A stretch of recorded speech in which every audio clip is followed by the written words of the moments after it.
Brilliant puns, learning from the master himself. Let's have a little bit of a closer look here. You guys, of course, have been voting all day long about who you think is going to possibly pick up this game. Freak, how's it looking? It's actually really, really close. 56% to SK's favor, very close margin, and that's what I would expect. These teams are tied in the standings, and the edge to SK I get as well. SK's been winning a little more than Meteor Makers has in the recent past as well, so I think it's going to be a close game, and it'll be a good match.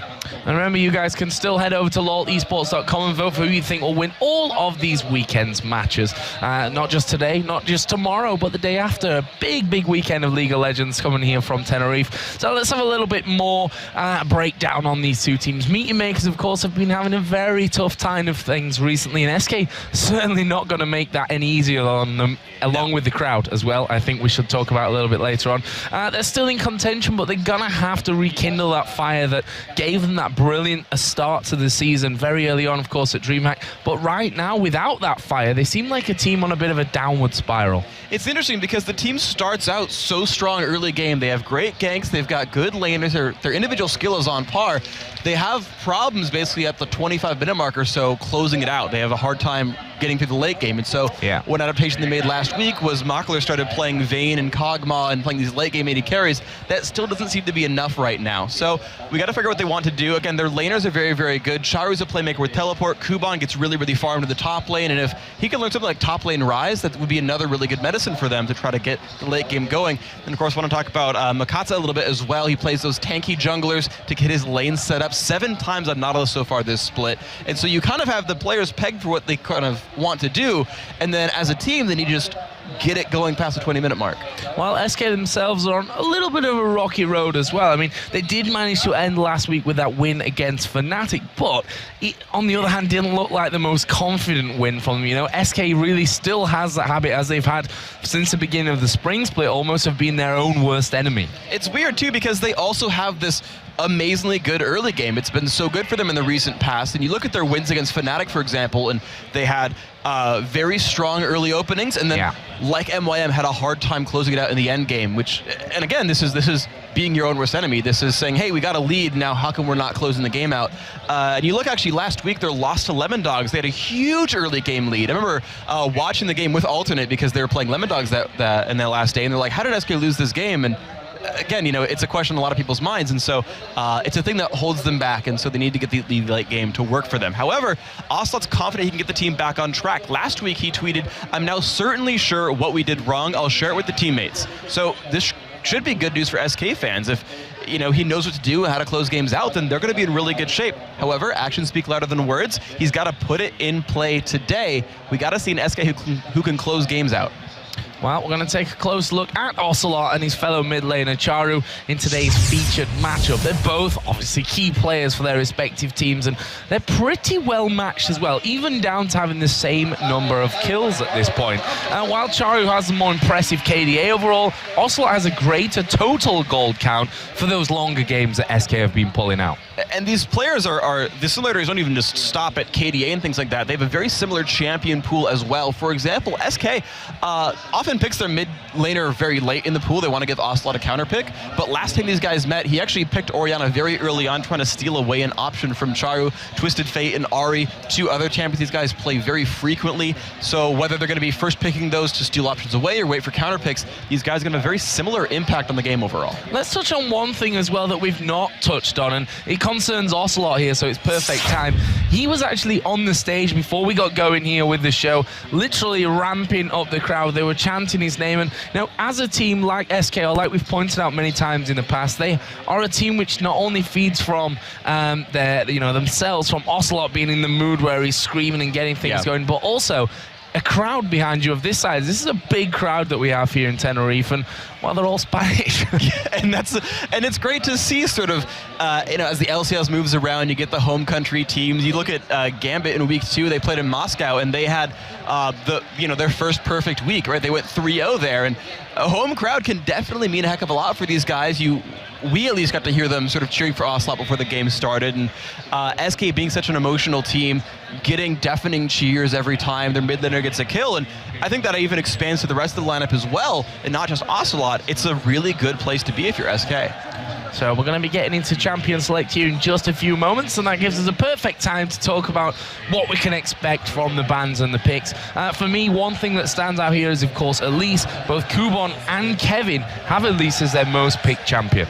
And these are the sort of things you have to look at when you start playing the teams like this. Is there's basically three kinds of bans. There's, oh, it's a Nunu, it's Jace, it's Twisted Fate, these champions that everyone has to be so afraid of and has to get rid of. And then there's second kind of ban, which is, oh my gosh, it's Kassadin from Peke, or it's these champions like this where you've got to be so concerned about an individual player with an individual champion is so scary, and then you sort of say, well, they're really scary with it, but so are we. When you've got Elise played on both sides, now you've got this other level of mind game of, if we ban it, we remove one of our own options as well. Yeah. We could have been banning something else the entire time, and there's no good way to sort of predict going into the match what a player is going to do or what a team's going to do and how they're going to prioritize their bans. Especially when champion pools are so similar. So you could have like everyone getting their favorite champion because no one's going to ban those out because they're shared, or you can see everyone's favorite champions going away, getting first picked out, and then you've got to go to your second or third sort of string champion. Well, before we get into Champions League, it's just a few moments away. Here's a quick look about what both teams had to say about each other coming into today's matchup.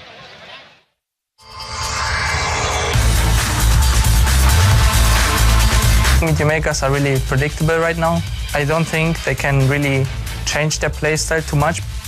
2 weeks ago we lost against SK pretty hard. They have better team comp, better communication. They was a better team, I think, but now we practice, we train, and I think we will revenge for that.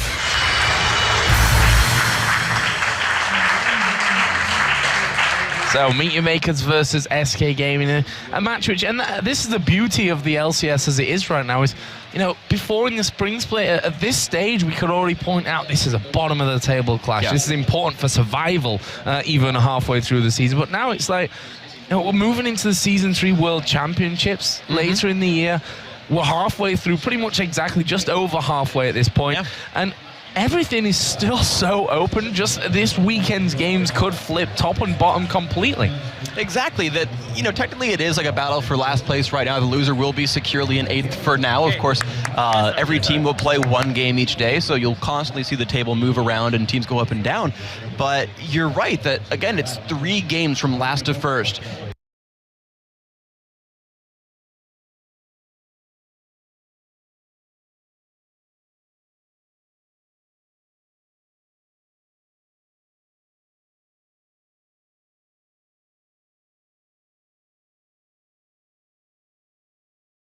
If SK or MYM or EG has the games of their lives and go 3-0, and Alternate or Gambit just goes 0-3, you've suddenly got these guys tied up in the standings who were first and last. That is a very real possibility, and I expect the standings to honestly get closer over the weekend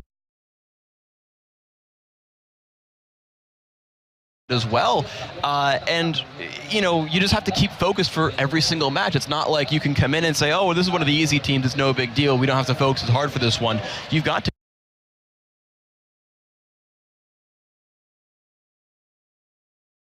give equal respect to every single team. You've got to focus on every match you play and realize that these guys trade games so much that it is a very real possibility that you'll beat Alternate 1 second and lose to SK the next because you're able to trade games so easily.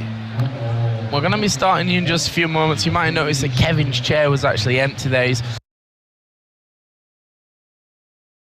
not feeling super well at the moment. Hopefully that's got nothing to do with the sun, because let's just say I had a bit of a rough night last night after I think failing to apply the correct amount of sun lotion to my body surface area thing going on there. And it is a dangerous thing here in Tenerife. Actually, we spent a few hours down by the pool yesterday. I think most of us, except Demon with his reflective old man skin, he's the only one that didn't get burnt out of all of us. He did a good job of staying under the shade the rest of the time. I feel like he did the more responsible thing. I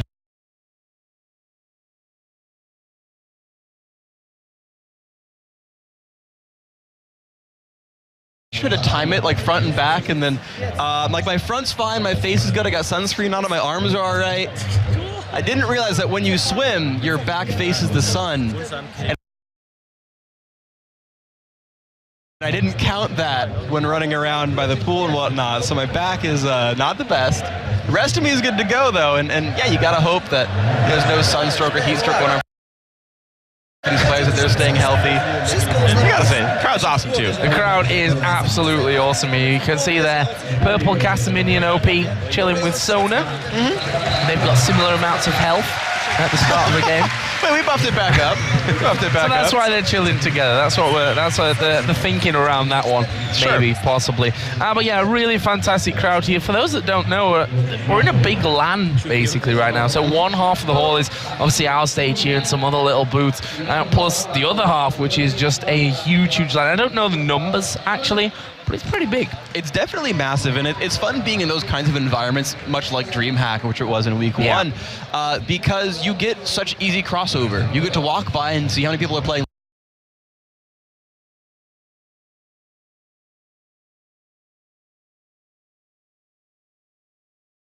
League of Legends. Easy game to recognize, of course, and they can just get up, walk over, and be like, oh, I want to watch a tournament right now. Like, let me just go watch LCS, and then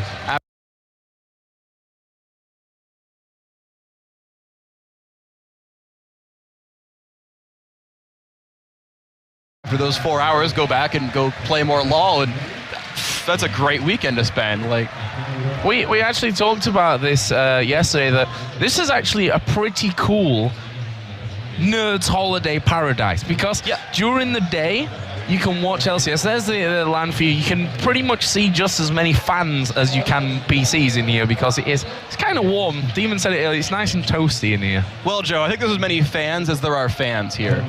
I see what you did there.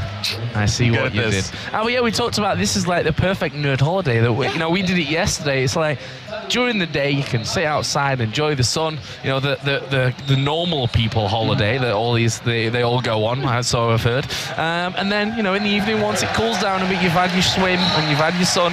You're probably burnt like we are. Yeah. And then you can just come here and play video games all night. Perfect. It's a wonderful thing to do. I mean, this is what I'm doing. Right? We got to spend some time outside yesterday. I at least have a quarter-mile walk from the hotel to the, and I get some sun that way, good, 5 minutes worth. It's probably my quota for the day anyway, and then we're here and it's amazing, right? We've got incredibly good players, incredibly good teams. The fans, by the way, are really, really awesome.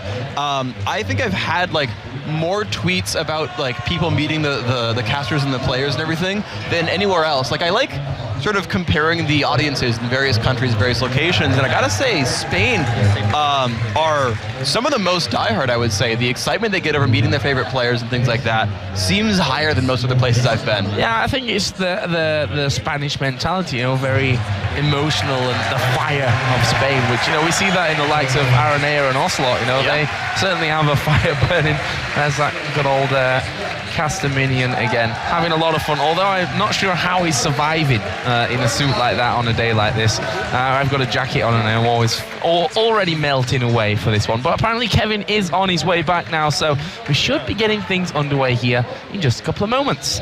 Some cosplayers do actually build in battery-powered fans into their outfits. Idea. I feel like I want battery-powered fans in my suit. That'd be amazing as well, but depending on, and the thing is, the costumes certainly look very, very good, but depending on how hardcore they are about it, they can stay in and be nice and cool while doing so. So definitely a possibility there for these guys. And then we see Kevin now back and looking fine. Actually, it's not like you can see him literally keeling over there, so that's a good sign for SK Gaming. And so we are going to be getting into the bans and the picks here then. The first couple have come in. Nunu going to be the first one out there for Meet Your Makers, and well, it's Nunu at this stage of the game. We see him pretty much every single game banned out, and an Ari ban for SK Gaming. That's crucial. We talked about it already. Charu played 3 games, 1-2 with Ari, and Ocelot himself is a big Ari fan. So this is a couple of things that are interesting. So this is the last week we're going to have the 3.8 patch. So again, the Nunu out there, we, of course, not a very surprising ban here for Meet Your Makers. The Ari and the Twisted Fate being dropped out is interesting here. I wonder if they're going to start prioritizing Orianna as a big pick here for SK. Of course, at least the other big one we talked about is still open. So you've got an interesting sort of mind game here of a lot of favorite champions being dropped away, and then which ones can you now steal at this point? Yeah. Final bans. I'm interested to see whether that Elise actually goes through, which is not going to. Meet Your Makers banning that one out. That's, for me, been where Kubon has been most impressive. Tells me that they want something bigger, though, for pick number 1. Since they do have first pick, they could have left that Elise open. there's a lot of really options here, honestly. Like, I know they don't really play it, but Draven is so huge for a lot of these teams in general that he's so high impact. The Orianna, there is the Orianna grabbed out. Because they killed off Elise, SK doesn't get to respond with like the Elise steal, right? Like the two high priority champions are Orianna and Elise for those two laners, and that option is not here for SK. So they can get Thresh very easily here. He's of course incredibly popular. First pick on jungle like a Jarvan is up there as well, and that's another one that can start to remove some options. Shen, of course, is one that's banned out. So I'm not going to be seeing him. I almost made a fool of myself there, but you might go Shen. Just wanted to get about that. But Shen, got to talk about it anyway. He's banned out this time though, so let's not confuse myself with that one. But yeah, Thresh, of course, is a big option. The thing is though, Nif has actually been doing so well with Sona throughout that, which wouldn't surprise me if they take that one first, or they could just go for the Thresh. Whatever. So yeah, the Thresh comes through and it works in any sort of lane matchup. It's a good aggressive lane. It's also a very good anti-assassin if you can use the lantern incredibly well to pull people away. So there's a lot of options there, and with a lane like Vayne picked up there, you have some good bully potential. The Udyr though is interesting to me. It is an early mid-game focused jungler. By late game, he's not a hardcore initiator, but he's just a good fighter to be with the team. So SK will still need some kind of hard engage from one of their other lanes. But basically, Hercubot will now be able to hold his team up for a while. They can pick a more late game composition, and Udyr can hold their lanes up in the meantime. Well, Meteor Maker's going in here for a Lissandra and Vayne. So Lissandra are going to be in the top lane here. We're going to be assuming there with Kubon and, of course, Makler. We made this point earlier on that he's transitioned more into... I say transition. Makler always used to play the likes of Vayne and Kog'Maw. But with the fact that they've struggled late game, that Vayne, obviously, they're feeling is a better option for them now. Yeah, they didn't win last time they had Vayne, unfortunately. A rough week for them last time around. But the grabbing the Lissandra here is so great. They've got an incredibly good initiation combo where Lissandra can dive in, lock people down. They can wait a second, then Shockwave, put the full team together, and at that point, SK would be so crowd controlled, they'd be locked up for so long that Makler just has a field day on Vayne, can kill whatever he wants, and is generally going to be untouched. And I like Vayne Orianna in general as well, just because you can keep her safe, you can give her those shields, the armor and Amardo to, wait around in heavy area of effect team compositions. Well, we saw there the Quinn being locked in. We've seen it twice so far in the European LCS Summer Split. 1-0 of the game so far. So we'll see if SK can break that trend here. And also the Kennen going to be locked in for SK. This is very interesting because now it's very, very, very dive heavy. So Quinn Thresh is, I didn't even want to say Quinn Thresh necessarily because it could always be in the mid lane. That's where White Knight actually played it when he played it last for alternate. But they've got really good bully potential. If Quinn gets a couple of good marks from her passive, she will just run over your lane. She will destroy you. The bonus damage of that is so high. If she gets a couple of lucky triggers, you're pretty much done for. And her trade potential is so high, she can land the Vault, which automatically triggers another passive proc, will keep putting your health there. And then, if she snowballs ahead, she becomes an assassin. Quinn will ruin your day in the mid game, roam around, chunk people out, and win team fights. And then you have Kennen follow up. This is a very good team here for SK. Well, it looks like Meteor Maker's going to finish off their lineup here with a Volibear for the jungle, plus the Nami support for Charu's Vayne. Sorry, for Michael's Vayne. Yeah, so I like this as well. So you've got more hard engage. You don't, like, Volibear is hard to start team fights with, but he can follow up really, really well, and they've already got Orianna and Lissandra to do that. Also, any lane that Volibear ganks has some crowd control to help. You've got Nami with the knock-up with the bubble. You've got Orianna with Dissonance or post 6. She has the Shockwave as well. He can gank for Lissandra as well. She has good follow-up. So Volibear has a lot of easy ganks here in front of him, and that's very good. He can follow up on the initiation, as can the Nami as well. And then you talk about Vayne and Nami as a duo lane, and they can bully a 2v1 very, very well, and they have just enough sustain, I would say, to even survive against Thresh Quinn. I think it'll hold up. Well, we're going to find out here where Quinn is going to be in this whole setup here for SK Gaming. Certainly a bit different to what we've seen them running here before. And then we see a Xerath coming out, which tells us that it will be a Thresh Quinn lane with that Kennen in the top lane by all counts. So this is interesting because there's enough hard engage for Meteor Makers to deal with Xerath. Xerath is strongest when you can't get to him and he just sieges you forever and you just cry a whole heck of a lot. And this basically hedges SK's bets on initiation. They don't have a guy like Lissandra or Jarvan who just starts a fight. Instead, they're going to do a lot of damage from afar. If you get into SK, they've got Kennen, they've got Quinn, they've got Thresh, and you're already weakened from the Xerath pickup, and so Mim's health bars are going to be pretty low. They don't have a lot of sustain in general. They're going to rely on the Orianna ball to sort of hold on against the Xerath barrage and then hope that works out. Now, if SK does get some good things going on early on, then they have good follow-up, though. Kennen, Udyr, Quinn as well, they can all dive in and follow through. So if Ocelot ganks off to the side or something like that, they can all show up and make life miserable. Well, we've got the picks in for this one, and Meet Your Makers against SK Gaming. We said it before, last time they met was the kind of crazy one. We saw the Rengar and Skarner come out, and again, different picks here for SK Gaming. The Xerath, the Quinn. Kevin obviously has started to play more fighty champions in that top lane as of late as well. So, they've obviously done a lot of training. You don't bust out a Xerath and a Quinn that you've never seen before for SK without doing a lot of practice with a lineup like this. And you've got to think that surprise Meet Your Makers here, because the way these teams will practice new compositions is they will do them in secret. They'll play it against other LCS teams because they need to get good practice, but they'll be aware of which teams they practiced which compositions against, and they would have certainly made sure they did not show the Xerath or the Quinn to Meet Your Makers very much.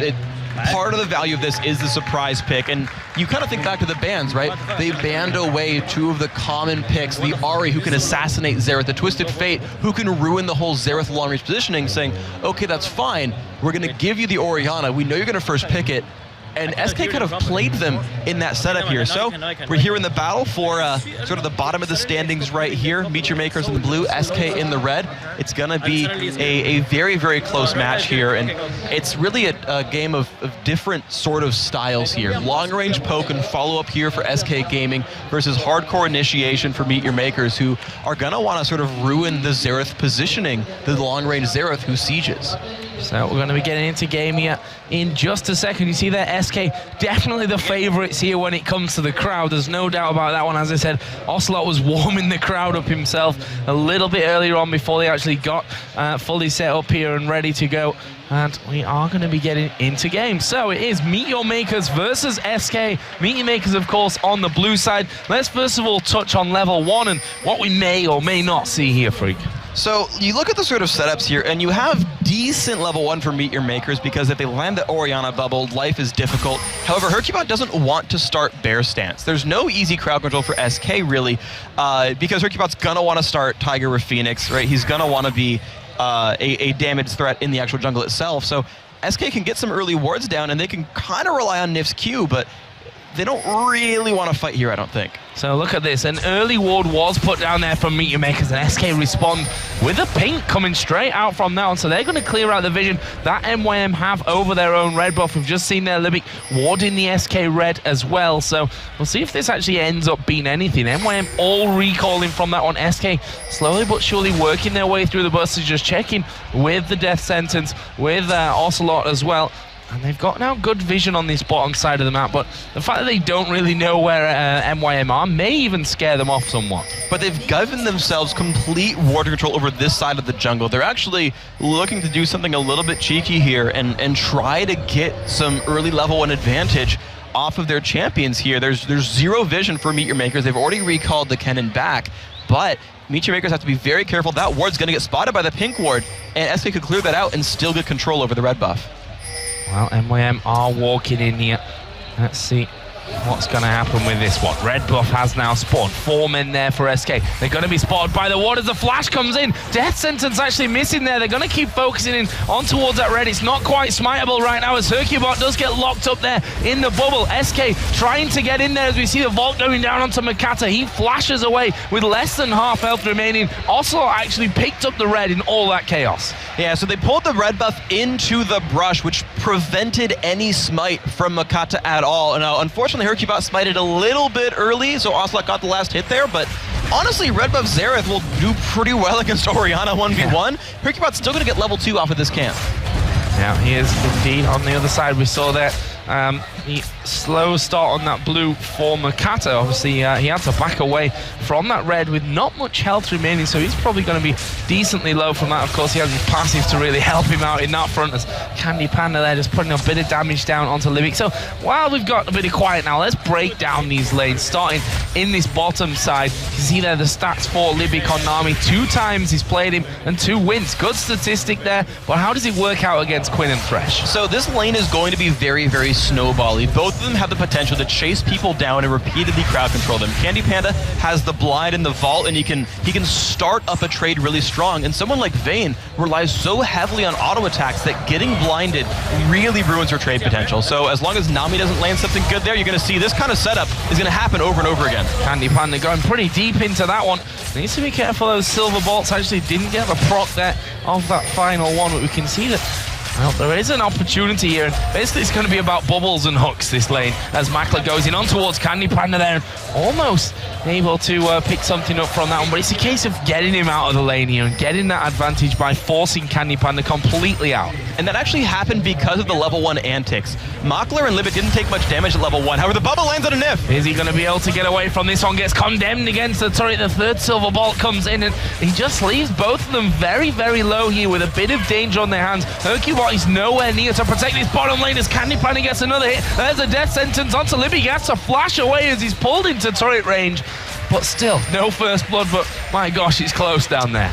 Their health bars are so incredibly low. Hercubot also looking for a bit of counter jungling soon. So again, the level 1, what happened is Candy Panda had to sit there 1v2 on the lane, and Nami Vayne can really chase you down and do a lot of damage. So Candy Panda for the first wave or 2 was stuck there 1v2ing and actually lost half his health bar. He'd otherwise be fine. And then going on Charu. Oh, flash in there. Charu, you're going to take a lot of damage. Has Xerath got the damage to finish off though? Needs one more. Hercubot actually backing away there, and they don't quite manage to pick up the kill. And you have to wonder, Ocelot, he took barrier flash in this one. If that would have been ignite flash, that was first blood SK.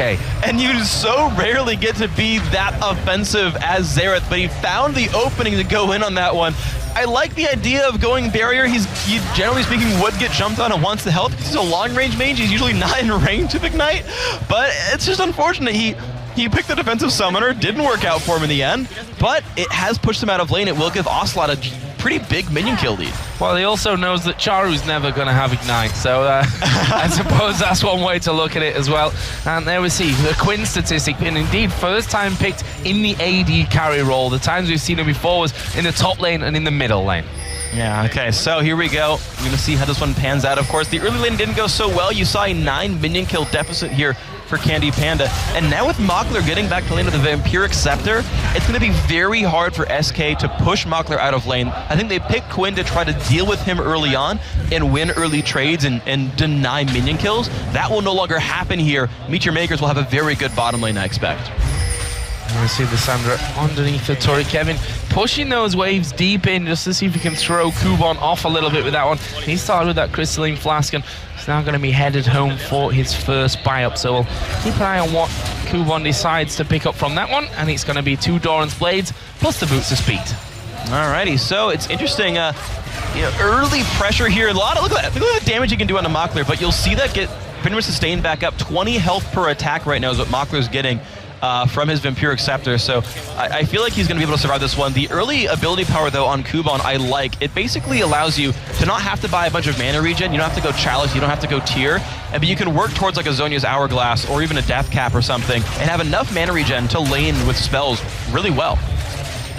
Pushing this on right up there. Makler just trying to get those last hits in. Obviously, he has fell slightly behind, but we'll probably even have a lead by the time this next wave has been dealt with there underneath the turret. There's a ward over the wall from Libic, and that just shows you the pressure there. Didn't even want to go close to that Tribush just in case that Udyr was waiting to come out and get the stun on him. And actually, neither support has any wards now, so neither one can check the brush. If you wanted to lane gank with either Udyr or with Volibear, which is very possible in these lanes, you wouldn't see it coming. The extra thing that Candy Panda has, though, is he can use that W. He can reveal the nearby area and keep himself safe. It'll be much harder for MYM to gank that bottom lane. So this mid lane, we did see some action early on as Hercubot flashed in for the stun on Charu, didn't quite get the kill. looking down the items right now, tier plus double Doran's Ring being built up for Charu, and on the other side, the Chalice for Ocelot with a Doran's Ring of his own. It's interesting to me that Charu actually did go for tier here. I'm guessing that he wants the shield from the Archangels to help withstand burst from Ocelot, because he doesn't really need that much mana to succeed as this champion, but going for a lot of ability power for that build, I guess. And there's Makler and Candy Panda once again facing off. The ball actually will grab Nif in there, but I don't think Makler expected that onto the land. He'd already started to back away and popped a couple of pots to get himself back up to safety, as Kevin and Kubon pretty much fluffing all of their skill shots right there. It's kind of a weird scenario. Kubon just spotting Hercubot coming up there as well, not quite able to get in. If we compare the impact of this Udyr to someone like Diamond Prox, who's probably been the most outstanding Udyr player we've had in Europe in recent times, he's not quite had that scary bear noise Udyr that comes out of the brush, and as soon as you hear that noise, you know you're in trouble. Yeah, he's not managed to find the openings here, and I guess in some sense it's a little bit hard for him to gank these lanes. You saw the good attempt there in the mid lane, backed by Ocelot. The stun came out from Xerath, and it worked almost really well, right? There was 50 health basically left on Charu. They nearly got the kill picked up. It was a nice attempt, but when you try to gank like a Lissandra or Nami Vayne, and Vayne can just condemn you back all the time, it's so hard for Hercubot to get in here. It'll help him control the jungle. He'll be able to counter gank successfully, but in terms of forcing engages, he doesn't have a lot of openings.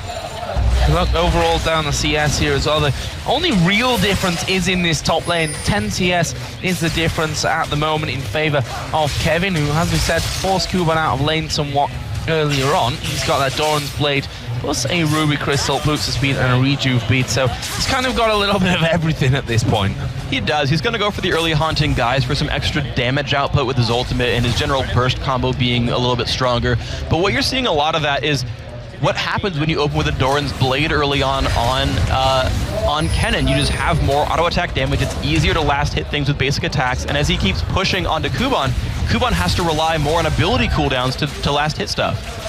So we see here that Makata actually going in for the Elixir at this stage of the game. Talk us a little bit through that one, Freak.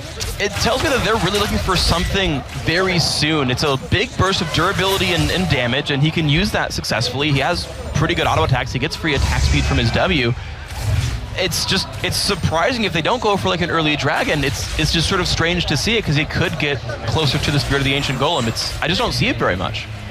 Well, we'll see if that does have an impact, as we are going to see the Lantern Gang coming in. The box is down. Libby gets a good bubble off. The tidal wave comes out here, but they're chasing in. But there's the shockwave coming down from Charu. He's teleported down there as Makler goes in. There's the flash. First blood coming down for Meteor Makers. And in this top lane, Kevin here and Kuban going head to head. No kill out of that one, but that first blood coming in, and there is the danger of that teleport once again of Charu. And that bubble from Libic was so freaking good. When he saw the engage come in, he knows that, when Thresh comes in with the Lantern, Udyr will be directly on top of him, gets pretty much everybody in the Aqua Prison, and that gave them enough time for the teleport to come in, everything to happen. Such amazing play right there, and Candy Panda now getting a little bit hurt. Yeah, we saw actually Makler being locked up there with the hook for a while, but didn't actually really do anything from him. Didn't follow through to get that flay and knock him backwards in the end. And that will be nothing happening there. You can see that Charu, with that, has actually started to build up a little bit of a CS lead despite being away from that lane. And he's just come up, picked himself up the golems, the wraiths as well, and he's going to be getting back into the swing of things here in just a second. Actually looks like he wants to have the wolves away as well while he's at it. This is how Charu is building this minion kill lead. Then he has so much mana to spare. I take it back wondering, wow, he doesn't really need that much mana, but Doran's Ring plus tier gives him essentially infinite mana. And here comes a jump on. They fling Kevin back. He's not escaping this one. Makata picks up that kill, and he didn't even need the elixir for it. Wow, amazing, and that gives him control over the turret. They're not going to go to actually take it down right here, so Hercubot will get the farm picked back up.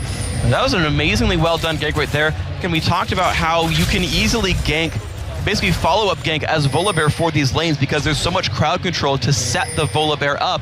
Unfortunately for them, the kill is in top lanes. They don't get to take Dragon off of it unless he recalls and goes down, but that's not what Kuban's doing. No, mid lane was just pushed up there as well. As we said, Charu starting to build that nice lead up as see Mackler here. Is he going to get pressured? The hook actually missing there. He tumbles out of the way of it, but Mackler going to take some damage now as the Aqua Prison comes down. Doesn't quite catch Candy Panda, and it looks like SK might commit. No, just trying to force Meteor Makers out here once again. And right there, that is the trade power of Quinn. You can see that she was not harassed there. Got to just put damage onto his opponent. And I want to give you guys the update on ability order. He's maxing Q, which is the blind, and then the E second, which is Vault on Quinn. So for what it's worth, he's going Blade of the Ruin King, max Q, max E, 1 points W. Right now we see SK starting to move up towards Dragon. The problem that they have is that Makata is on that side of the jungle right now. They've got vision of the Dragon itself, and they've seen them running up the river for this one. So this is going to be a 3-man Dragon attempt. We can see that Ocelot is starting to come around the bottom. Charu doesn't have teleport available for this, and SK being rightly cautious about this one. I'm a little surprised they were so scared because Charu was not there, and although they couldn't know this, Hercubot's smite was up while Makata's wasn't, which is another lead they would have. There's almost no way to steal the Dragon away at that point, but with enough Fog of War, they're not knowing how close Charu was to the battle. They didn't want to risk it. SK feeling more confident in their late game potential of saying, yeah, we have 1,000 gold deficit, but we'll turn it around, don't worry about it.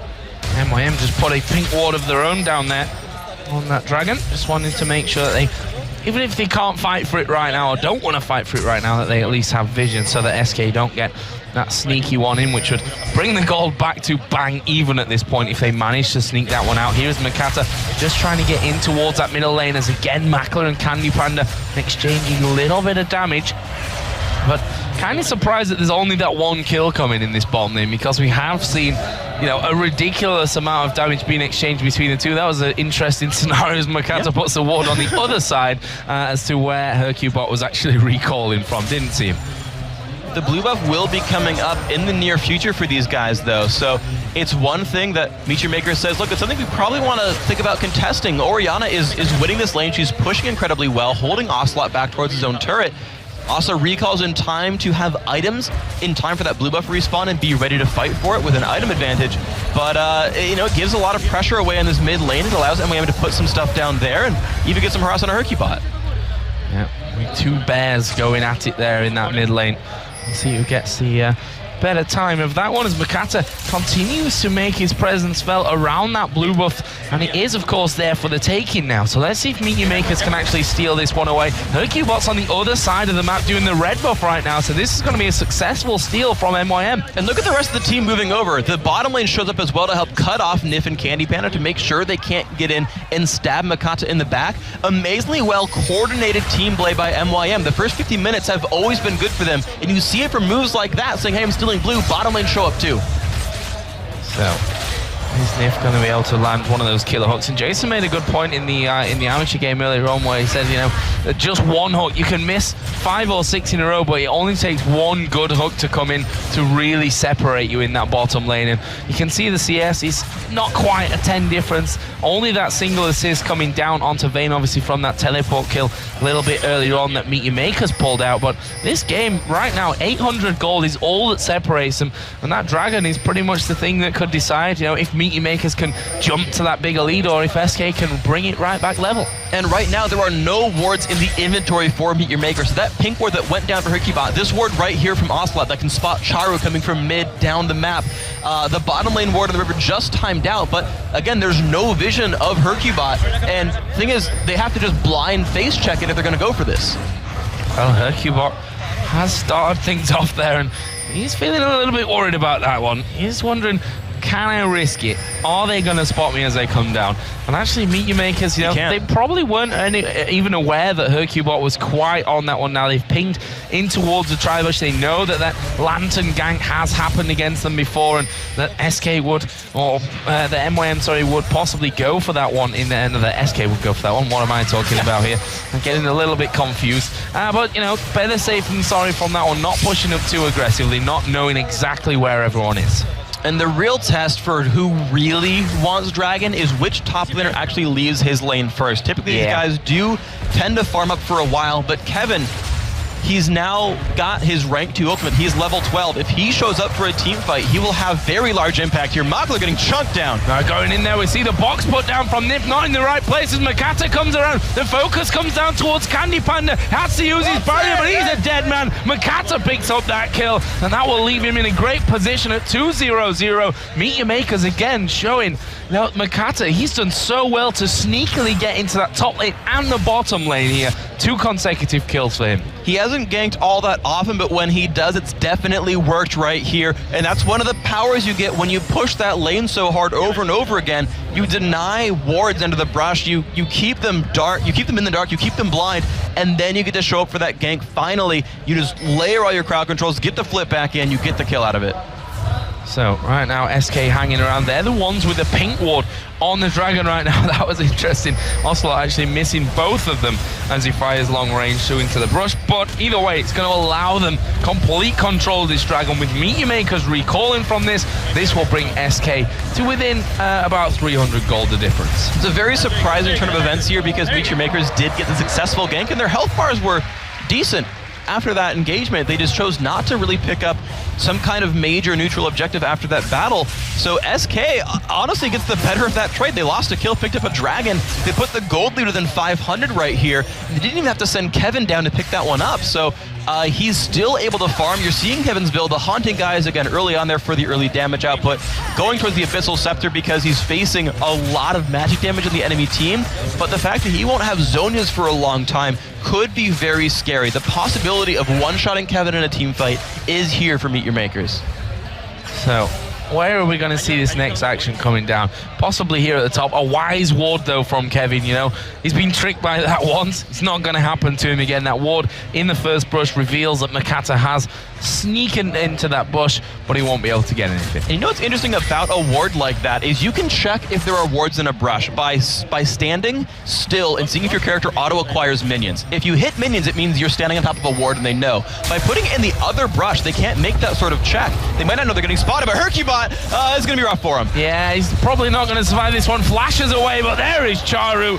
And just getting caught out in the wrong place at the wrong time. And, you know, that's the big tanky bear there. And Charu's beasted him down. Rabadon's death cap already finished for Charu. That's a scary sign, actually, for SK Gaming here. It's a very interesting build. We don't see rush Rabadons all that often from Orianna, but he neglected cooldown reduction, got enough mana regen to farm forever and take wolves over and over again, as you're seeing again here, and say, I'll rush a death cap. I'm going to be another carry for the team. I'm going to help bring it home in late game because I'll do so much damage in Orianna, and Hercubot was clearly not ready for that.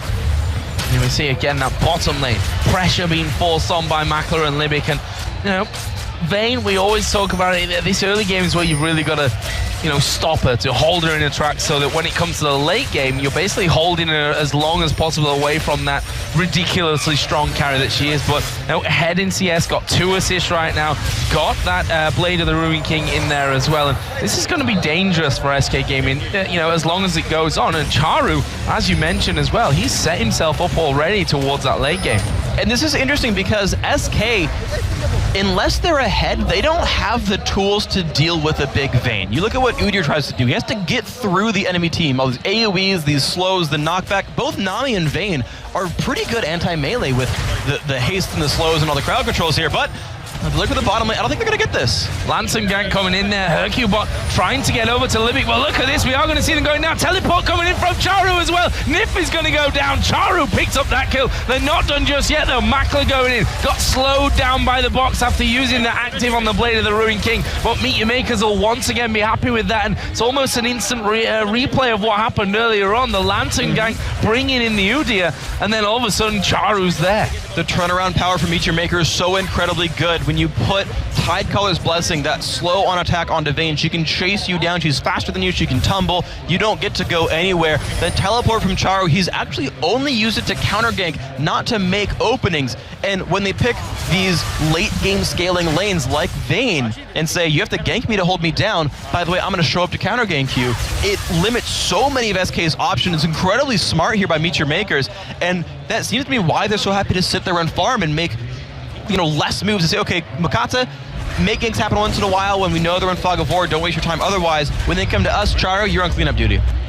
So we talked about the Rebadon's death cap early on for Orianna. Got a second needlessly large rod in there. So going really power heavy, obviously looking like they'll probably go up towards that Zhonya's hourglass next year. So we'll see. That's obviously going to give him more damage, plus that more survivability as well, which is dangerous thought for SK. You can see that middle outer turret very, very low here as well. And losing that would be the signal of the floodgates here for Meteor Makers. We know that they're a team that once that outer turret in the mid lane goes down, they love to spread wards everywhere on the map. And they've just picked up both their buffs as well. Charu has a fresh blue buff, Makta has a fresh red buff. I gotta commend Charu on actually taking that turret so low without a lot of jungle invasion. Charu's been the one teleporting out of his lane, and he's the one winning on turret damage, which is incredibly impressive by this team. They're winning not quite in minion kills in the top lane. It's like -6, but he's got the turret kill. He got the gank coming in from Makata, and that one happened.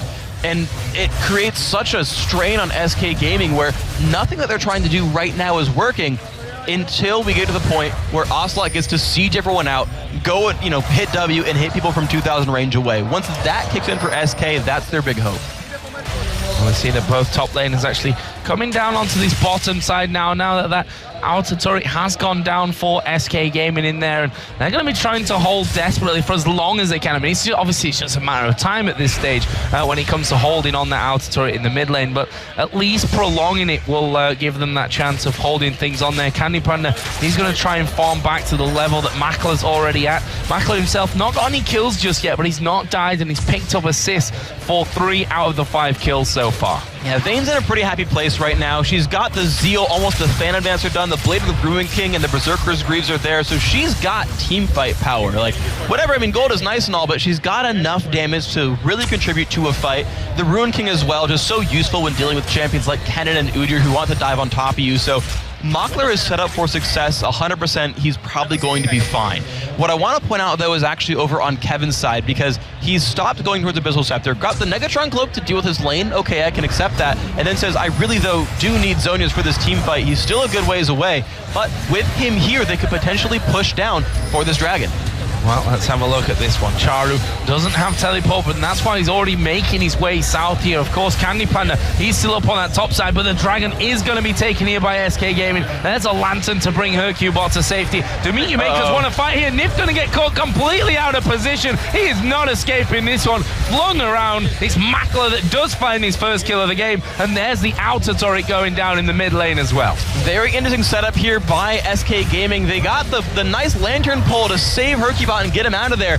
You're melee, you're stuck in the dragon pit, yoink, you're going to be safe. It's a really well set up sort of situation, but then they kind of split ways, and Charu cut off the escape of Nif, which is an incredibly smart play to cut off one of those escape routes and catch a free kill, which gave them the turret as well. They're not done here, Meteor Makers, they're going to go through as you see the shockwave coming in. There is Kubo from the side, the tidal wave comes through, Makata riding on top of them as well. Candy Panda has to flash away. Great play out of Meteor Makers, but they're not done. Here is Ocelot damaging down onto Makler, but he's not quite got enough to finish him off. And the high ability power Orianna shield actually blocks more than one full ultimate cast from Ocelot, and that is so important. High AP Orianna helps prevent people getting bursted out. It has armor and MR to the target you click. He's already, is that really level 17? He's really already level 17 25 minutes in the game, so he is 1 point away from having a maxed out shield for 30 extra MR. I want to actually get the actual value of the shield right now, because he's giving a 360 point shield to any target who gets focused down by the Azereth here. So Charu's pickup here is going to work actually quite well against SK's game plan. Really, really strong stuff, and SK yet to put a kill on the board here as well. Let's not forget that one. It's 7-0. The gold lead, it's not massive at this point. 3,000 gold is all it stands at, but and that's with the 3-0 on turrets as well. So it just shows you that SK, they're not out of this one if they manage to control things a little bit more, get a couple of kills on the board. Of course, the dragons that they've picked up at this point really helping them stay in the game. But now could be a little bit more trouble as Candy Panda going to get caught out. Makata and Makler both coming into this top lane. Candy Panda condemned against the wall, uses the cleanse. That won't be enough to save him, but Nif comes around with the lantern to save his teammate. And there we go. The shockwave into Ocelot. He's not going anywhere. Yeah, Ocelot is away from this one. We saw Limit going in. Charu was just off to the backside, and that leaves Charu now unstoppable at 5-0-1. Meet Your Makers are going Baron. And they will be able to take this one pretty easily, honestly. With only 3 people, they probably have just enough tankiness and damage. They could pull Kuban down if they needed to, but they should be all right here. Makata has the passive available, so tankiness they've got.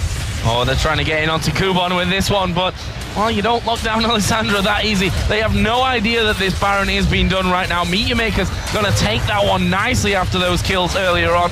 Finally gets finished off, and that will leave them at 9-0. And look how the gold's changed. 5,000 it is now. It's a couple of thousand more than they had just half a minute ago. Which is a lot of great plays by them. The counter gank in the top lane is set up for Baron. Charu trusting his team enough and knowing the power of whether or not they could kill Baron and saying, look, I'm going to teleport bottom lane. I'm not even going to be able to help you if they counter gank you. If they gank you at Baron, sorry, you're on your own. Just to stop Kevin's push in the bottom lane. Got himself a little bit more farm. 306 minions at 27 minutes, by the way. Huge margin. A huge minion kill lead for Charu. Said, yeah, I'm gonna leave you guys alone. I'm gonna get some minions. I'm gonna save this turret. They're protecting every possible opening while still taking all the offensive moves. And I said Candy Panda using the cleanse, which of course he doesn't have. He's been forced into that Quicksilver Sash here along with his Blade of the Ruin King, whereas you look on the other side, that Phantom Dance already done. There's a Negatron Cloak in there coming out for Vayne right now. And just overall, Meet Your Makers with that last little fight here have really brought things out for them as Kuban just gets knocked down a little bit by Ocelot, but they may be able to just brute force them away from this turret. And you can see the Ocelot using the range of Zera to try and stop it, but you're not going to stop a Baron up Meet Your Makers from taking that inner turret. First one of the game. Yeah, and look at Makata's health bar. He face tanked that turret with just an Orianna shield and lost maybe 50 health at the end of the day right there. And this is sort of the reality for Meet Your Makers. They've got because Charu is so far ahead, he is able to make anyone withstand Ocelot's burst. They've got a very far ahead Mockler who is just nice and fed enough on Vayne. Hasn't been donated a lot of kills, but held up in his lane, got a good number of minion kills, got the assist a whole bunch, still hasn't died, of course, as no one has on the team. And so they have whatever they need. When Kuban finally does join the fights and initiate, as we saw last time on the secondary turret for SK, they've got all the makings of a very good team comp with gold in the right places. And catches like this, I don't know if it'll even mean enough. Well, they've done a lot of damage here to Libic, but look at Kuban, he's right in there. There we see the shockwave coming across as the tidal wave will join in as well. SK very, very hurt from this one, but Meet Your Maker's gonna follow up. It looks like that was just a case of bullying them away from that second inner turret of the game here for MYN. They've got enough damage out there. The long-range engagement potential from Kuban and Charu, basically, they can jump in there, do a bunch of stuff, and then get out safely because of how durable they are ultimately. And it's ironic, but that's what SK wanted to do. They wanted to go deal damage from 1,000 range away, force people off the turret without taking any kills, and gain a big advantage. But Meet Your Makers have the poke that they need to force SK away without starting a fight. Makler just been shot down there by Ocelot, stopped him from recalling, and he just tumbles away to recall from by that Tribush. So not really a problem for him there. You can see Candy Panda waiting for those minions to actually come to him in that lane. I mean, hard to lock down a Quinn, certainly, but also not impossible, as we've seen before. The condemn from Vayne, forcing him to use that Quicksilver Sash, or maybe we could even say forcing him to go into that Quicksilver Sash in the first place, is certainly a knock on how far he can go with this one, as Makata is chasing down Nif right now. We see the Flay coming out, and Makata not quite able to get in there for the fling, but they've bullied them out of that blue buff area. So this is the sort of interesting setup because honestly Candy Panda will be a pretty good duelist. He's got the mobility tools he needs to outplay most of the champions on MYM. If Candy Panda plays it right, he'll be okay. The problem is their team is not in that same sort of setup right here. Meet Your Makers have control of the map. They've got a 7,000 gold lead. The Dragon is theirs for free because they're wearing Baron buff. They've got more kills. Like, there's a lot of reasons why this MYM team is ahead. And so it's on them to keep making the plays and keep pushing forward. And the thing is, it shouldn't even be that hard for Meet Your Makers. They've got a very good team composition and the gold to back it up. That Void Staff now added in there as well for Charu. Those shockwaves going to be doing a lot of damage. If he gets it in the right place, of course. That's always a key factor here with the Orianna. And we've seen many players miss these big shockwaves that have cost them games in the past, or on the other hand, that have completely single-handedly almost won them games as well. So SK sat up here for the defense. Will they be able to hold on to the final inner turret of the game? Kevin actually going to get locked up here for a while and decide not to follow on through to him. He had the lantern down there, which takes it out of the game for a little while now. The interesting thing, though, is that SK have very good wave clear because of the Xerath, because of the rest of their lineup, able to spam skill shots down the line. This makes it very difficult for Meteor Makers to actually make stuff happen. You can see the Shock Wave only hits one, it might be enough. Only hits one. Nif going to get thrown up in the air here. Going to surely be finished off as a tidal wave will come through. That's 3 of them knocked up as they try and lock down Makler there with Ocelot's ultimate, but honestly, not really doing a hell of a lot to him here. He's going to throw that out here in just a second. Like you said, the wave's been cleared pretty quickly, but Ocelot without the ultimate, they may fall foul of this one and have to give up the turret. It looks like they will. Yeah, the Lysandra right there actually forces Ocelot to continually back up. Whenever the Ice Claw comes out, he can't stay siege and kill minions. He's got to leave and walk away, or he gets stunned and just insta-burst it out. So even though he could normally wave clear, Kuban just faking his E, throwing it out there saying, if you don't leave, you'll die, gets to stop the abilities from coming out. You've got like, these mind games constantly with these wave clear situations.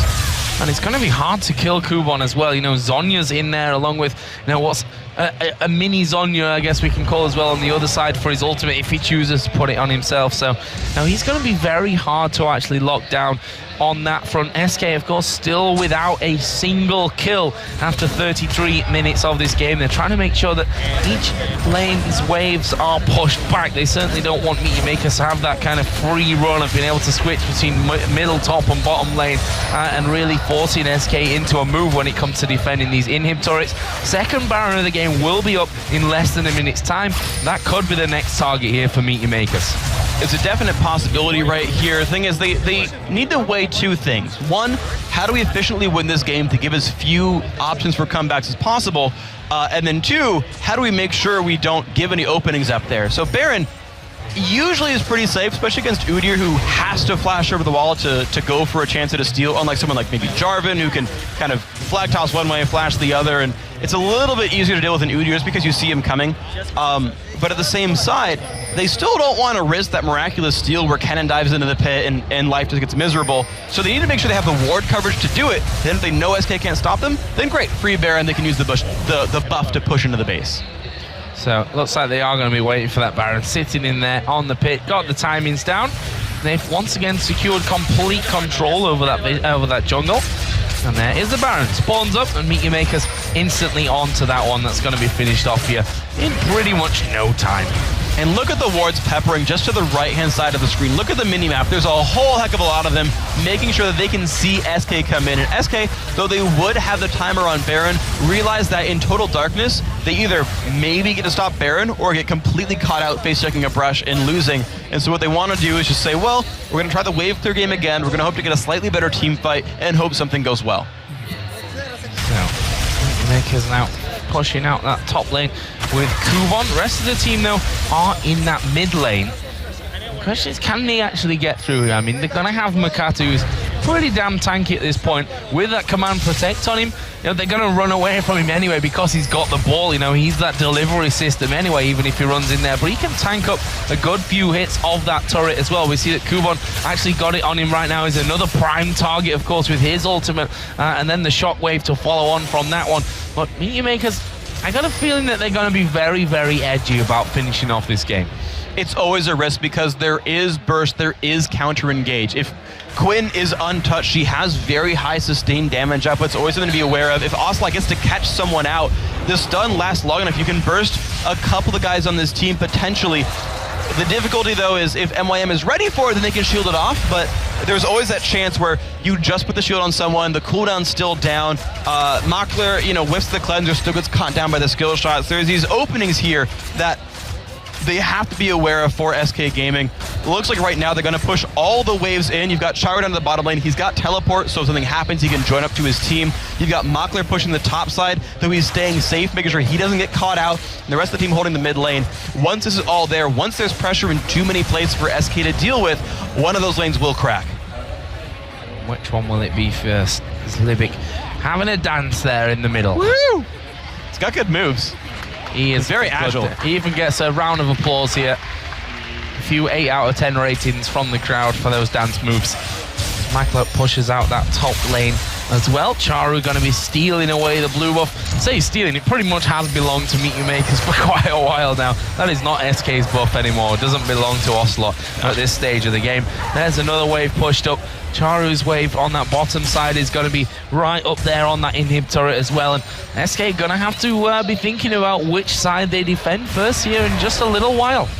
It's interesting because basically SK can walk between their lanes pretty easily. A lot of them have mobility tools, a lot of them have good long range so they can kind of get there from halfway to the turret. But Meet Your Makers, it's just, they can choose to go in whenever. Oh, a hook landing here onto Kubon. He's actually used that Zhonya's very, very early from this one. Will flash away as we see the Nami tidal wave go through. Orianna now coming towards this middle lane as well. And there was a lot burnt there for not a lot of kills afterwards. There's a shockwave coming in onto Candy Panda. Half of his health, more than half of his health gone with that, but he can get back a heal and then come straight back in now. Yeah, he burned barrier. He's got enough money for home guard boots, and if Ocelot can wait for this a little bit, they can get him back into the fight in time. You've got to feel that Kubon could be the key man to come back into this one, as Charu himself will use his Zhonya's. He took no damage really from that one. We could see the Ocelot hammering away there out the back of things, doing a good job of keeping that one down. And Charu's damage, with command dissonance even just right now, is so high. With that Rabadon's in there, with Xerath, with a Void Staff added in on top, with that Zhonya's as well. Makata actually starts to move forward from this one. Couple of hits in onto the turret, but they can't find the opening still. It's a 740 ability power Orianna, and all of SK's aggressive moves are telegraphed, except for Ocelot Xerath. They all have to get very much in range of Orianna if they want to do anything. And so if Charu plays it right, he can constantly zone all of SK out and make their life miserable. And because they've got the Baron buff regen, they can hold on to the siege, keep the lanes pushed, and slowly wear down that turret without a lot of openings for SK. There's a ward over the wall, which is going to give SK decent amounts of vision here to see who splits off in towards that bottom lane, who sticks around out the middle as Kevin takes a lot of damage there and always backing off when that claw comes through as they hook in Makata. He is not the target that they want to be hooking in right now. He's not the one that they can burst down the quickest out of everyone. But then at the same time, Kubon's Zhonya's is back. Charu's Zhonya is going to be back in here in just a second. And that's two big items to have when it comes to the fights later on as well. It makes it so hard to kill them off because you will be able to dodge one of the abilities from Ocelot, most of the damage from Kevin, even some of the bursts you might even see from Candy Panda and co. And you even saw when they caught Kubon last time, he Zhonya's the box, flashed over the wall, burned 2 ultimates for a flash, which, yeah, the ultimates come back from cooldown sooner, but if a fight were to start after that, SK wouldn't have the tools to do battle. Charu is now far enough ahead, he can solo the dragon, and you'll sort of see this happen for a while. Meet Your Makers, they've got such control of the map. Unfortunately for them, they did really nothing with the Baron buff, and so they might wait for the next one, for the next stab in, but they're building a gold lead from doing this. They keep taking the buffs, the entire jungle is theirs, they're still getting the farm from the minion waves, and they could wait till they had a bunch of Guardian Angels, they could wait until Makata is so tanky, he can just dive the turret and not care. That might be what MYM waits for, but even if they're not making any major moves, they're still growing advantages. You see that giant spell added in for Makata. Morella Nomicon picked up as well for Charu's Orianna, who is 440 CS here 40 minutes into this game, and that's almost 100 more than that of Ocelot. He's currently 5,000 gold ahead of him in the overall picture as well. You see that now Kevin's Kennen, over that 300 mark. He's doing a great job in there as well between the AD carries. It's not a massive, certainly not 40 minutes in the game, almost nothing if you take that into consideration. But that 106, the extra control that they've had over those 2 Barons and the last few Dragons coming in here, giving them that real gold advantage. Not to mention it's 6-0 in turrets, and there's no kills on the board for SK. Which does mean, though, that if SK does win a fight, they've got so many openings here. Baron, still a few minutes to go, not going to respawn right now if they were to get a team fight. If they won the fight, I think they could kill it just barely in time, but it'd be a little bit close. Death timers should be lag enough at this point into the game. But here comes a tricky thing. MYM, I don't think they're looking for a team fight just yet because they risk that Baron comeback. Because Baron is so close to being up, if SK wins, they get shutdown gold and Baron and turn the fight around, unless they feel super confident. Oh, Makata ran in there, the ball was on his head, and he saw SK, said, no, we don't want anything to do with that, back off, back off. Didn't see the shockwave come out, and actually good damage coming out here from Ocelot over the side. Libic in a lot of danger, has to flash away to safety from that one. We got 15 seconds until that Baron comes up. SK, will they try and actually contest this one? I think they kind of have to. There's not so much pressure on the map. The wards have all timed out from MYM. I feel like they are able to come in here and try to do something about MYM. Just wave clearing minions forever is not going to help them get back into this game. They just don't feel safe enough. They haven't had time to put any wards down.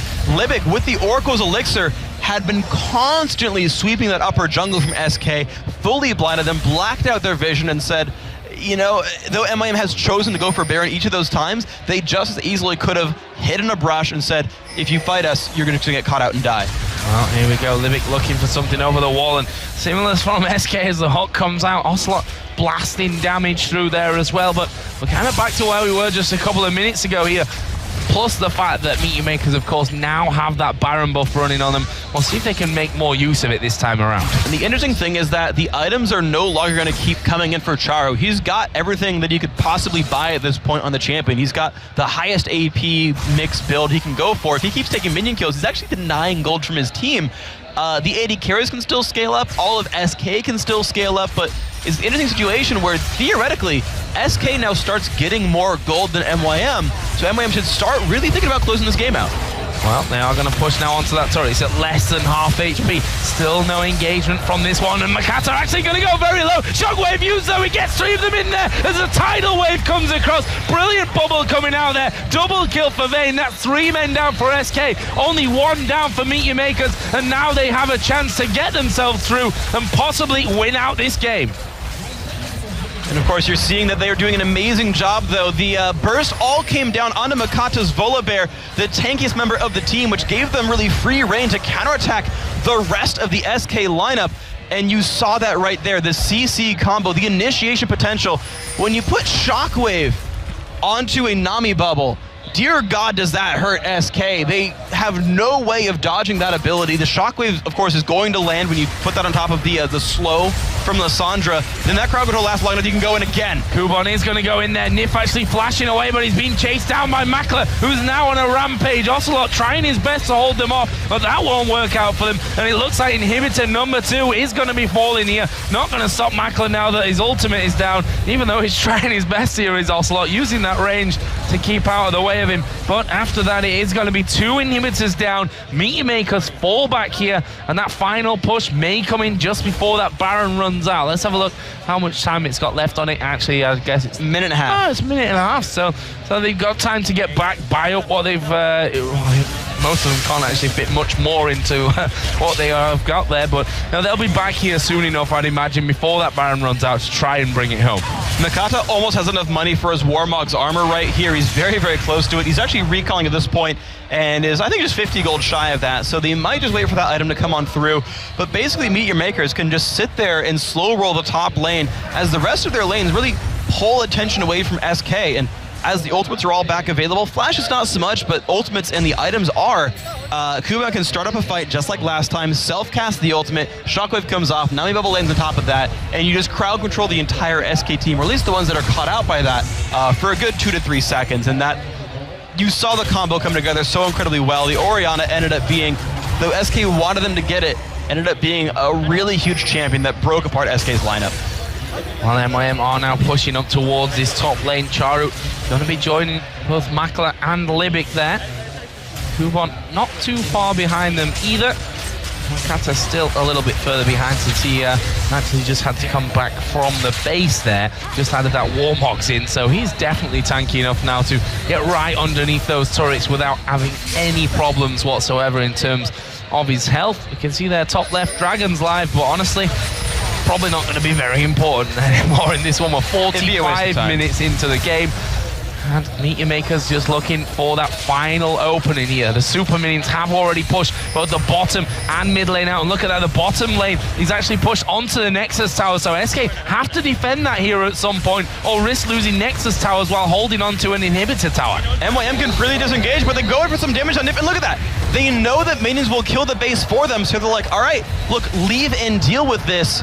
now, or we get control of your Nexus for free. They're not even trying to dive the turret, but now they have the numbers advantage, they can go. Now they go in there, and well, they're on towards the turret from this one. Ocelot going to be charging up. Good blast onto 3 of them. Meteor Makers back off once again, wait for the next wave. Look at the Nexus turret, so they're being hammered away here by those super minions. They might be able to save that one on the bottom side, but it's going to be close either way as Kevin takes another chunk of damage. There is Nif held up inside one of the bubbles as Mikata gets a blast from Ocelot's ultimate, but Nif going very low. Zonya's used here by Kuban. Kevin gets destroyed before he can really do anything. Candy Panda dives into the fight. He will try and escape from this, but they're all so very low. Makla was chasing in. They're going to take inhibitor number 3. The Nexus turrets must be going very low with this one as well. Could see that one is in fact already down here. The second one is on less than half HP, and Meteor Makers right here, right now are going to finish off the Nexus itself and take down SK Gaming, losing 0 towers and only 1 death throughout a 50-minute game. Absolutely amazing play by the MYM lineup. There you can see them on their feet congratulating everyone for a very well played game, and it was methodical from second one. They got the methodical gangster Makata. They kept winning the bottom lane slowly but surely. Charu 1v1 against Ocelot, got ganked early on by Hercubot, kept up a minion kill lead, put more damage to the enemy turret, used his teleport to counter gank, and turned that bottom lane over. Every move by MYM, slow and steady, it won the race, and they closed it out and really just took down SK. Now we see hands being shaken, always good to see. Hard defeat to swallow, I think, from SK, and especially for Ocelot here in front of his home crowd. But that's it from us here on the Caster Desk for now. We'll be back for the next game, but we're going to head over to Demon and Jason to break down everything from MYM versus SK game. Thank you very much, Joe and Freakin'. Well, it was a long, drawn-out game, but it finally finished, and just as Joe said at the end there, 0 towers, only 1 kill. That is not a good start to the weekend for SK. That is like the most, that's the outermost form of control right there. Not letting them get any kills until like the very end, not letting them get any free turrets, which is honestly free gold that you can use throughout the game. Not letting them get very many dragons as well. It was just all about control the entire time, and I believe Freak said it best in terms of Char with his teleport, because let's go back and think about how he normally uses it. Usually split pushes late game with it, and uses it to get back into fights. This time, he was using it to counter gank. And it worked every single time he did that. He was able to give his bottom lane a huge lead. He was able to still build up a lead middle against Ocelot and still get a CS advantage, not to mention damage on the turret. It was just overall control. And that 3-man Aqua Prison from Libic at the start, just before First Blood came out, it was fantastic. And Free called it just at the same time. It's like, he knew exactly where the bear was going to be coming into, knew where they were going. Everybody in one spot, boom, easy. And think about the reaction time, because they didn't know he was there necessarily, and that Lantern flash came in so quick, but they're able to pretty much turn that around, pick up a free kill onto Udyr, who is really hard to chase. Obviously, not that bad for Vayne, but yeah, it was really well done. And Nami, we talked about her earlier on during the amateur games, that she had a very low win percentage, about 33%. And then now it's starting to climb up because everyone else seems to understand how she works. And honestly, when the picks and bans even came around, we were looking at it and thinking, SK kind of outpicked themselves here. Yeah. You know, they'd locked in the Udyr fairly early on.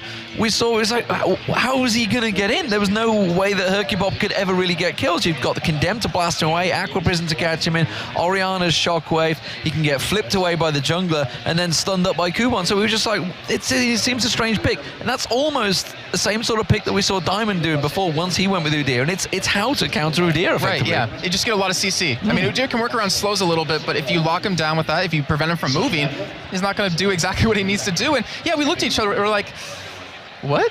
Yeah. What just happened? How do they get these picks? I mean, SK, it was cool to see Quinn finally used as an AD carry. It was cool to see Ocelot on Xerath, but it just didn't seem to have that oomph that they needed, that little bit of extra damage. I mean, Ocelot, the only person he could really burst down potentially was Libic at the end of the game, and that's not what you need. You need to be able to kill that AD carry.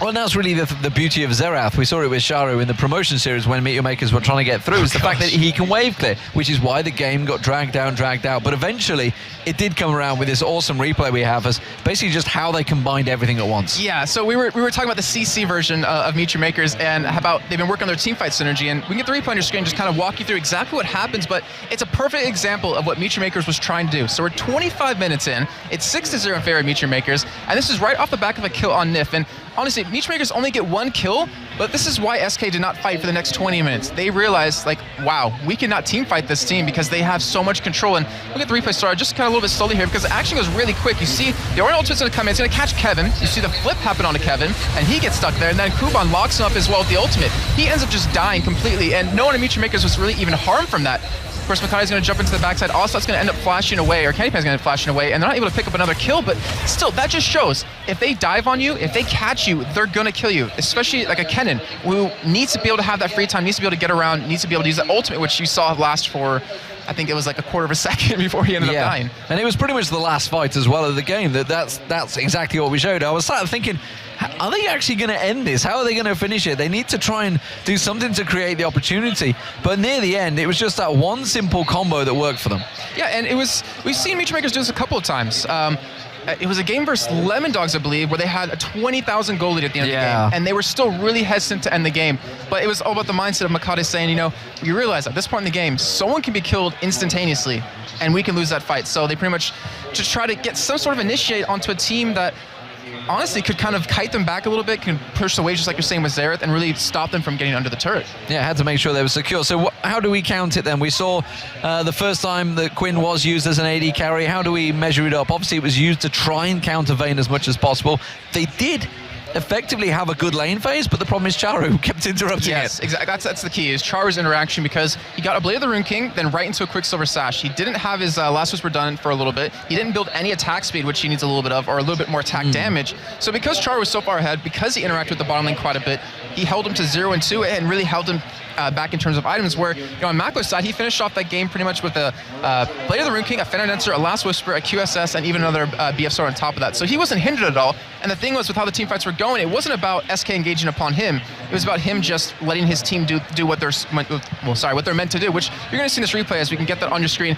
42 minutes in, almost 43 minutes, and you see it's a 10-0 lead right now from Meechmakers over SK, about a 14,000 goal lead as well, and this is just a slaughter, as we're just going to go right into it. Just going to show you exactly how we were showing you earlier, how their composition works. You're going to see, funny enough, Makate, he's their initiate. Him getting low was like, all right guys, we can go in on this. It's SK, they feel confident, they kill him pretty quickly, but look at that combo of the Orna ultimate, the Boba come in, the lockdown from Lissandra, no one could move.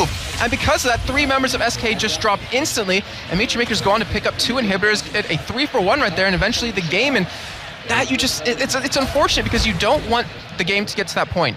You don't want to let the enemy team like that, who wants to engage upon you, have that ability to. And unfortunately for SK, it got to that point. It did get to that point, and it was a bit of a massacre. That, of course, gives Meechmakers, who were, at the time, level at the bottom of the table with SK Gaming, it gives them that win. And we've talked about it last week, how important all those wins are with the stand-ins this week. We are going to get over to the main stage, though. There's going to be Shock standing by with an interview with Makla.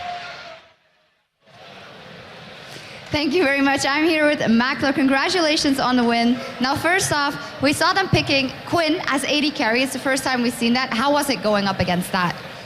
Preguntan que el pick de Quinn es algo que se ha visto, vamos, algo muy novedoso, no se había visto antes. ¿Cómo te has sentido contra este campeón? Yeah, I didn't expect Quinn pick from SK Gaming.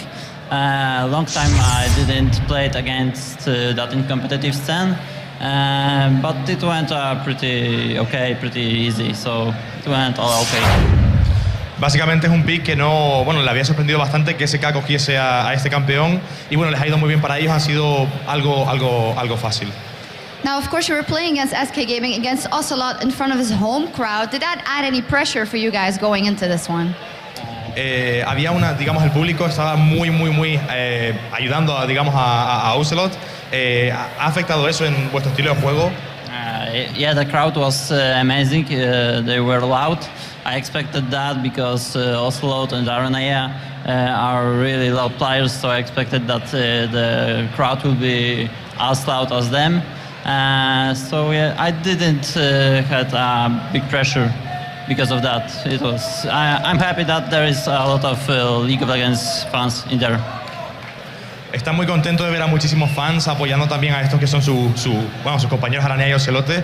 La verdad es que se esperaba el hecho de que todo el mundo fuese a apoyarles a ellos, ya que son bastante conocidos, pero al habérselo esperado, pues tampoco les ha afectado tanto a la hora de jugar. And finally, you guys started off the season really well, and then now you kind of seem to be in a slump. So what's going on there? digamos que Major Makers empezó muy fuerte al principio de temporada, pero luego empezaron a tener, mejor dicho, algunos problemas. ¿Cómo han, digamos, intentado solucionar esto? So yeah, we lost 5, I believe, games in a row in LCS. We came to Tenerife to break that wall and try to win at least one map, and I hope it will through us strength and that's it. Básicamente, la verdad es que había sido bastante malo el hecho de que habían perdido 5 partidas seguidas, pero bueno, estaban esperando en este torneo al menos ganar un partido y que eso les diese fuerza para poder seguir ganando. Thank you very much.